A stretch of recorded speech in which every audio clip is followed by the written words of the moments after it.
शिव म्हणजे काय स्टेबिलिटी. मला पूर्णत्वाला जायचंय पण त्याच्या अगोदर मला काय घ्यायची आहे स्टेबिलिटी. नाही तर माझ्या डोक्यामध्ये काय येईल अहंकार येईल.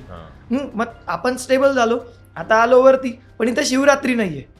का नाहीये? कारण की शिव बोलतात तू एन्जॉय कर कारण की तू पूर्णत्वाला चाललाय.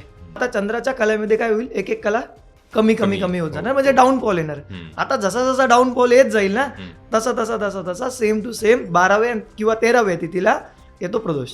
आता प्रदोषला पण तीच गोष्ट परत सेम आपल्याला शिव आठवायचा आहे. परंतु आता याच्या पुढची जी 2 तिथी आहे एक तर ती 14 असेल किंवा डायरेक्ट अमावस्या असणार आहे.